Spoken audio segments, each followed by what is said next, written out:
Hey everybody, I'm Mark Walters of BigFanboy.com. I'm sitting here with John Michael McDonagh, one of my favorite films of the year, Calvary. This is easily in my top 10. I was very Oh, great. impressed with everything and the structure and the way you put it together. Thank you. And of course, Brendan Gleeson is just always so phenomenal, to Yeah, watch. I'm So, hoping he's going to get awards recognition this time around. absolutely. Yeah. Well, hopefully for the both of you as well. I think it's a tremendous effort and very well put together film.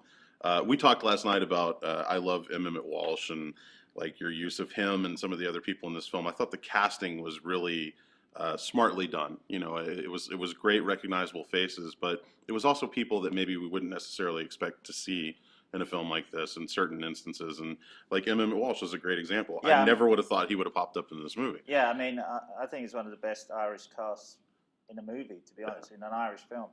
Yeah, M. Emmett Walsh was just somebody I'd loved since Straight Time, all those 60s and 70s movies. And my wife had seen him he was in Damages. He popped up in that TV show. Yeah. So we just rang him up. There's the old Stanton Walsh rule where they say if you've got either Emmett Walsh or Harry Dean Stanton in the movie, it won't be all bad. Exactly. Which is true. And my brother worked with Harry Dean on Seven Psychopaths, so I thought, well, I'll get the other guy. I'll get Emmett. And those will be your good luck charms. Yeah, exactly. Yeah, and he was great. Kind of exactly as you'd expect Emmett Walsh to be. That's who he was. Yeah. Now, I thought it was really interesting. You mentioned last night in the Q&A about how you didn't actually know until two-thirds of the way through writing this who Yeah. the killer was going to be. Yeah. When you're writing a script like this, what is your writing process? Like, do you sit down and have a basic outline and then you kind of go from there?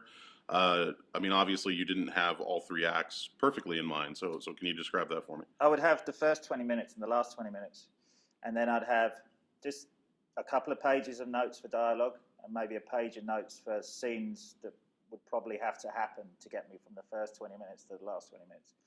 And then, if the script is good, if you feel like the scenes are good, they will often lead to another sequence. I've written bad scripts before, and you try to rework them. You find a bad scene leads to nothing. It's just a bad scene. So when you're working on something and you're constantly getting ideas, that's kind of a positive sign to begin with. I would only, I do not like writing. Sitting in a room for 3 or 4 hours a day on your own. To me, it's a pretty lonely occupation. So I try to get in and out as quickly as I can. So I think wrote that script in about 19 days. Tried to write as fast as possible. And I don't really do a lot of redrafts. Brendan saw an early draft, and so we developed certain scenes that were there, mostly with Kelly Riley's character, the daughter. All the kind of more emotional scenes, Brendan was kind of pushing me to do a bit more of that rather than be detached and nihilistic, as I tend to be sometimes. It's writing. I find a bit of a chore, but if it turns out well, I like working on the next draft. If you're working on what you think is a good script, that's a nice thing to have happen. It's just getting that first draft there. And was there also, because of the fact that you were writing this and the way that you write your films, was there any moments like when you were filming it where you said, maybe I'm going to restructure this scene, or maybe alter this in a certain way? I think what happened was I knew that the nature of the script and the film, and that he meets lots of different people, meant it was a kind of episodic. It wasn't completely plot driven, so I knew that when I got to the editing, I could, if I needed to, I could shift scenes around without it being illogical to the plot. So I knew I had that leeway, and I knew that as I was writing. So I always had that in mind. If I got into the editing, which happened, where there was like 3 really dark, brooding scenes in a row, I'd kind of move them away from each other and put something a bit lighter in between. So that I knew that going in from the screenwriting.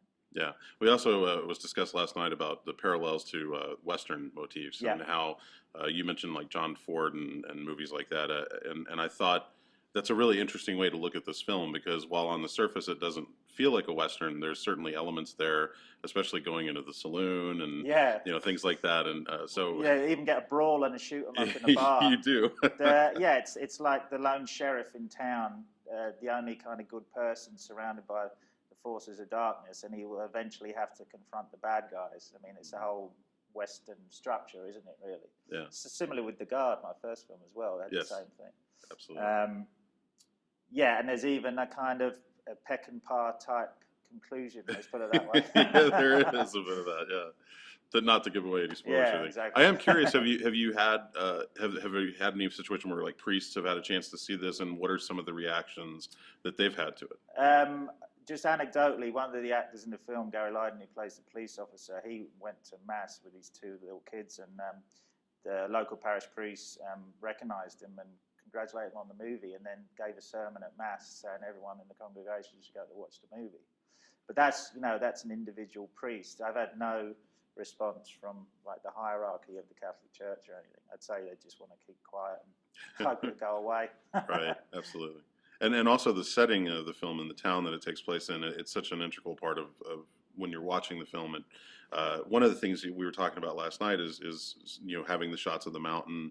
And to me, it almost kind of feels like the mountain is maybe almost like a tombstone looming over the town. Yeah, in a way. Yeah, it's definitely like a brooding, sinister presence, Mm-hmm. And I mean, in the script, that would just say shots of the village. But then you go out in a helicopter and you get these great swooping shots, and there's an approach shot to the mountain that's really kind of heavy and somber. And I gradually realised, once we got all those shots, and we did it in, I think, the first week. Yeah. So, and when Chris Gill, the editor, cut them together, I thought, oh God, there's going to be a really brooding feeling to the whole movie now, just because of those shots, and because the mountain, Ben Bulben, in a way, has been there forever. And it will be there after all these characters are gone.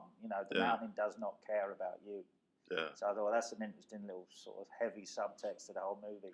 And it's just, on a purely pragmatic level, they look great in widescreen, those shots of that mountain. So it's beautiful, it's haunting, and it really adds to the overall feel of the film. Do you have an idea for your next project, and will we see you and Brendan working together again? I'm going to do a movie called The Lame Shall Enter First, and it's going to be about a really abusive paraplegic. Oh yes, you talked about this last night. And he's going to try.